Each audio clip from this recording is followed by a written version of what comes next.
Tema homili pagi ini tentang Yesus dibaptis. Para opa, oma, bapak, ibu, saudara-saudari, kaum muda dan remaja, anak-anak yang dikasihi Tuhan.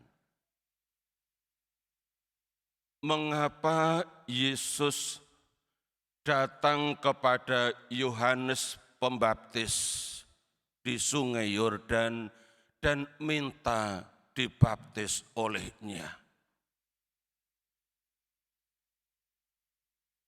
Bukankah pembaptisan Yohanes itu pembaptisan demi pertobatan dan pengampunan dosa? Bukankah Yesus itu pribadi yang tidak mengenal dosa? Seperti yang ditulis oleh penulis surat kepada jemaat di Ibrani, bab 4 di ayat 15. Bahwa Yesus sama dengan manusia, sama seperti kita, kecuali dalam hal dosa, ia tidak berdosa. Mengapa tidak berdosa ikut antre untuk dibaptis oleh Yohanes, sementara mereka yang antre untuk dibaptis adalah orang-orang yang berdosa? Kalau begitu, apa makna peristiwa Yesus dibaptis yang kita rayakan pestanya hari ini? Saya menemukan dua jawaban. Yang pertama, Yesus berkenan untuk dibaptis. Seperti yang Yesus katakan sendiri dalam Injil tadi, Matius bab 3 di ayat 15. Biarlah hal itu terjadi sekarang, karena demikianlah sepatutnya kita menggenapkan seluruh kehendak Allah. Jadi Yesus mau dibaptis, minta dibaptis, tidak lain adalah untuk menggenapkan seluruh kehendak Allah. Apa itu kehendak Allah? Yang mana? Apa? Rasul Paulus dalam suratnya yang pertama kepada jemaat di Tesalonika bab 4 di ayat 3, dia menulis, inilah kehendak Allah, yakni pengudusanmu. Yang dikehendaki oleh Allah ialah bahwa orang-orang yang berdosa ini mau bertobat. Demi apa? Demi pengudusan dirinya, hatinya, jiwanya, seluruh hidupnya. Ini yang Allah kehendaki. Maka kalau Yesus yang tidak berdosa mau dan minta dibaptis oleh Yohanes Pembaptis, itu berarti ia mau menyatakan bela rasanya, solidaritasnya kepada orang-orang berdosa yang mau bertobat demi pengudusan mereka. Semacam penegasan bahwa yang kalian lakukan mau dibaptis itu dikehendaki oleh Allah, dan saya hadir bersama kalian untuk menyatakan yang kalian lakukan ini baik, benar, dan dikehendaki oleh Allah.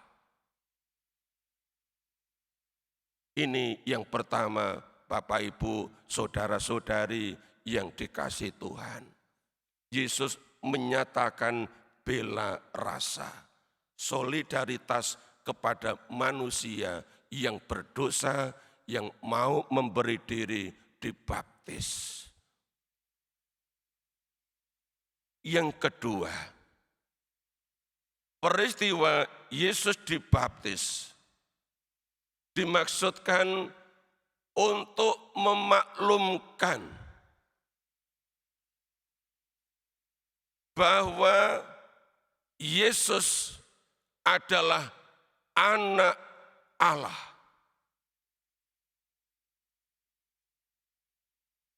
Bapa di surga yang memperkenalkan, yang memaklumkan bahwa yang dibaptis di Sungai Yordan oleh Yohanes Pembaptis itu adalah putranya, anaknya. Maka dalam ayat terakhir tadi, ayat 17, terdengar suara dari surga yang mengatakan, inilah putraku yang terkasih. Inilah anakku yang terkasih. Kepadanyalah aku berkenan. Ini yang terjadi di Sungai Yordan. Suara dari surga itu memaklumkan siapakah dia ini yang segera akan tampil di Galilea. Bahwa Yesus adalah anak Allah. Persis seperti yang dikatakan oleh malaikat Gabriel ketika ia menampakkan diri kepada Maria sebelum Maria mengandung putranya. Dalam Injil Lukas bab 1 dikatakan dengan jelas. Di ayat 32, malaikat Gabriel itu mengatakan kepada Maria bahwa anak yang akan engkau lahirkan itu hendaknya engkau beri nama Yesus.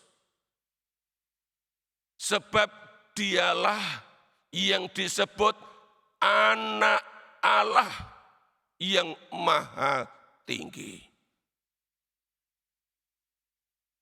Jadi yang namanya Yesus, dia itu adalah anak Allah yang maha tinggi. Lalu di ayat berikutnya, ayat 35 ditegaskan lagi oleh malaikat itu. Bahwa anak itu akan disebut kudus, anak Allah. Ini yang omong adalah malaikat Gabriel. Dan dalam peristiwa pembaptisan di Sungai Yordan, Allah sendiri yang omong. Suara dari surga itu yang mengatakan, inilah putraku yang terkasih. Menegaskan jati diri Yesus. Siapakah dia ini?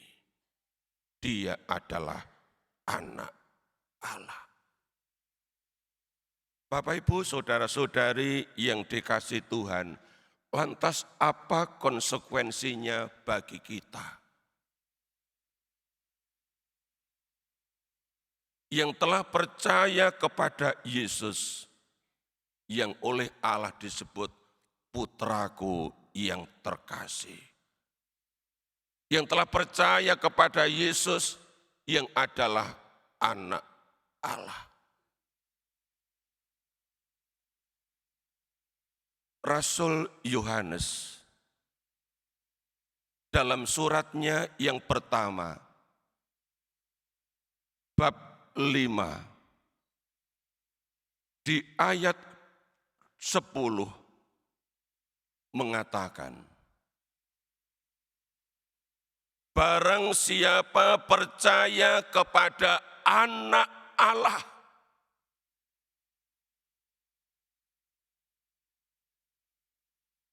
memiliki hidup. Lalu di ayat 12 ditegaskan, barang siapa memiliki anak Allah, ia memiliki hidup. Kalimat berikutnya berbunyi, tetapi barang siapa tidak memiliki anak Allah, ia tidak memiliki hidup.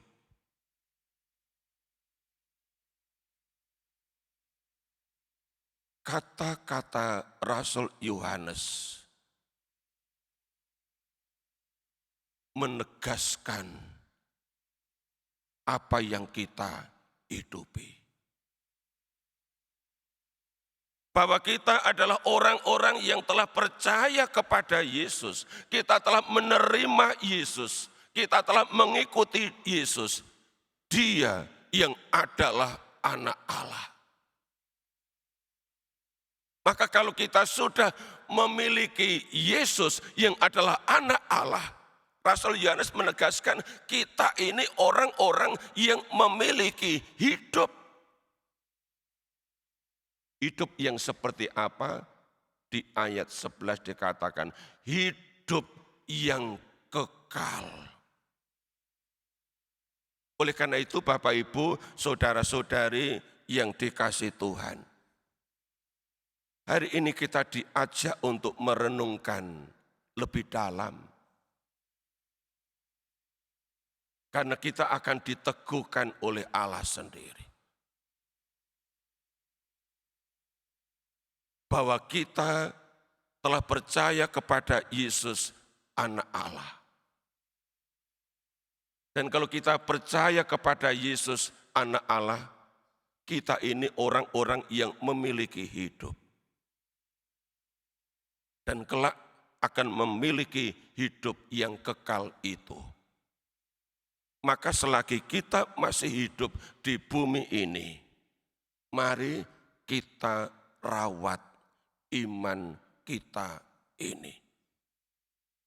Kita pelihara, kita hidupi sehari demi sehari sampai napas terakhir hidup kita. Supaya kelak apa yang kita imani, kita perjuangkan selama di bumi ini, kita meraihnya sepenuhnya, memiliki hidup yang kekal. Inilah Bapak Ibu, saudara-saudari yang dikasihi Tuhan, makna dari peristiwa yang kita rayakan hari ini. Yesus dibaptis sebagai tanda bela rasa Dia kepada kita orang-orang yang berdosa, supaya dengan bertobat kita memiliki hidup dan memilikinya hingga kelak beroleh hidup yang kekal.